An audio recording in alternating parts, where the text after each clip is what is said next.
আমি ন্যায় বিচার পেয়েছি, যেহেতু সে নিজে আত্মস্বীকৃত, সুতরাং সে অপরাধী বিচার পেয়েছে, আমি সন্তুষ্ট।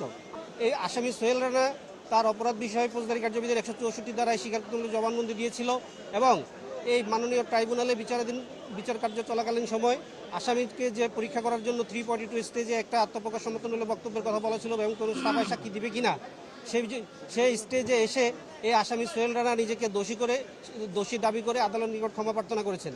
যেহেতু এই আসামি আদালতের নিকট 164 ধারা জবানবন্দিও দিয়েছিল এবং মাননীয় বিচারিক আদালতের নিকটও সে নিজেকে দোষ স্বীকার করে অনুকম্পা চেয়েছে, সেহেতু এই আসামি এই কথিত চাঞ্চল্যকর ঘটনার সাথে এই সংশ্লিষ্ট নিজেই স্বীকার করেছে এবং সে সাফা সাক্ষী দেয়নি। আমি যেহেতু সে সাফা সাক্ষী দেয় নাই, তার মানে সে অপরাধী প্রকৃত তার সাজা পেয়েছে, ন্যায় বিচার নিশ্চিত হয়েছে আমি মনে করি।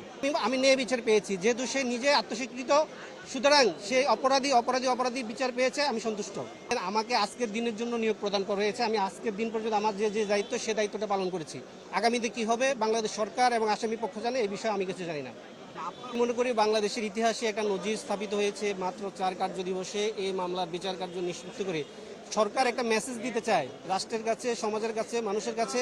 সেটা হচ্ছে অপরাধী অপরাধ করে পার পাবে না এবং এদের নৃশংস কোনো ঘটনা যেন পুনরাবৃত্তি এই দেশে না ঘটে, সেজন্য এই মামলার বিচার কি একটি নজির হয়ে থাকবে এবং সবার জন্য একটা শিক্ষণীয় অ্যাওয়ারনেস সৃষ্টি হবে।